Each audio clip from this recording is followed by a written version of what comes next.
अशोक मौर्य वंश का ही नहीं बल्कि पूरे प्राचीन भारतीय इतिहास का एक महान शासक था। वह बिंदुसार का पुत्र था। अशोक की माता सुभद्रांगी थी तथा चंपा राजवंश के एक ब्राह्मण की कन्या थी। अपने युवराज काल में अशोक क्रमशः तक्षशिला व उज्जैनी का गवर्नर रह चुका था। दीपवंश व महावंश के अनुसार उसके 100 भाई थे, जिनमें उसने 99 भाइयों की हत्या कर वह शासक बना। दीपवंश में तिस्त को अशोक का छोटा भाई बताया गया है। अशोक ने कई शादियां की थी। अशोक की सबसे प्रिय पत्नी अग्रमहिषी या पटरानी या असंधिमित्रा थी, जिसकी मृत्यु अशोक के राज्याभिषेक के 26वें वर्ष हो गई थी। वह निसंतान थी। अशोक के पुत्र में तीवर, कुणाल व महेंद्र प्रसिद्ध थे। जलौक कल्हड़ की राजतरंगिणी के अनुसार कश्मीर का शासक था। वह शैव मतानुलंबी था। इसके माता के बारे में जानकारी नहीं मिलती। अशोक की 2 पुत्रियां संघमित्रा व चारुमती थी। संघमित्रा की शादी अग्निब्रह्मा से हुई तथा वह 18 वर्ष की अवस्था में भिक्षुणी बन गई। चारुमती की शादी नेपाल के देवपाल से हुई थी, जो कि क्षत्रिय था। अशोक ने अपने जीवन काल में जिन क्षेत्रों की विजय की थी वह नेपाल, खस एवं कलिंग था, परंतु अपने शासन काल में वह एकमात्र युद्ध कलिंग का युद्ध किया था। इस युद्ध में अपने शासन काल में 8वें वर्ष कलिंग की विजय की। इस समय कलिंग का शासक कौन था और वह युद्ध में उससे क्यों किया, इस संबंध में अशोक का अभिलेख मौन है, परंतु कुछ खारवेल के हाथी गुफा अभिलेख के अनुसार इस समय कलिंग का शासक नंदराज था। कलिंग युद्ध का एक संभावित कारण उसका भौगोलिक दृष्टिकोण से समुद्र के किनारे रहा होगा।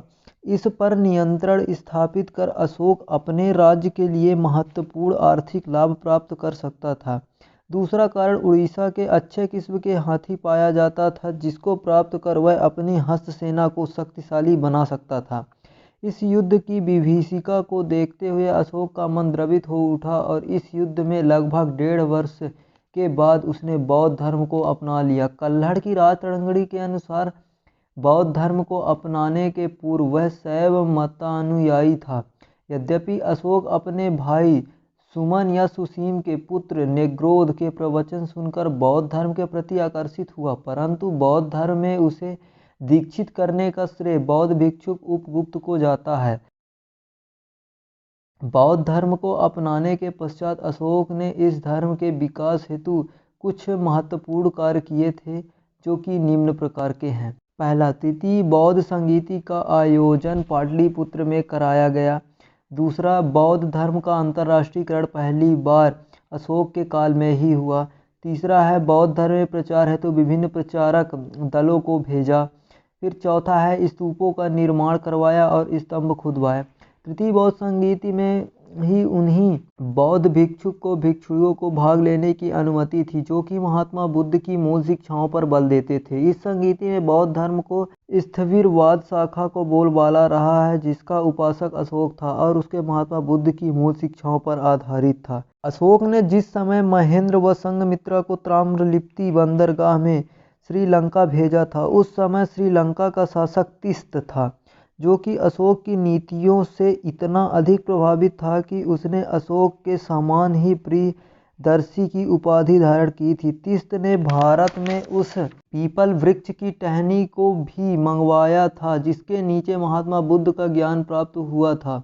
इस वृक्ष को श्रीलंका की राजधानी अनुराधापुरम में लाया गया था, जो कालांतर में एक विशाल वृक्ष का रूप ले लिया। यह वृक्ष आज भी अपनी जगह पर मौजूद है और उससे आज विश्व प्राचीन वृक्षों में से एक माना जाता है। अशोक एक महान निर्माता शासक भी था। उसके कश्मीर के वितस्ता व झेलम नदी के किनारे श्रीनगर और नेपाल के ललित पाटन नामक 2 शहर की स्थापना की। उल्लेखनीय है कि उसकी पुत्र चारुमती ने अपने पति देवपाल की याद में नेपाल में देवपाटन नामक शहर की स्थापना की। उससे महात्मा बुद्ध के जीवन से संबंधित अनेक महत्वपूर्ण स्थल की यात्रा की। अशोक ने जिन जिन बौद्ध स्थलों की यात्रा की उसमें उसने 7 उपगुप्त भी रहा है, जो मथुरा के एक इत्र व्यापारी का पुत्र था। अशोक ने एक नवीन नीति धम्म नीति का प्रतिपादन किया था, जो कि धम्म कोई बौद्ध धर्म नहीं था, अपितु एक प्रकार का नैतिक मूल्यों का दस्तावेज था जिसे सभी धर्मों से ग्रहण किया गया था।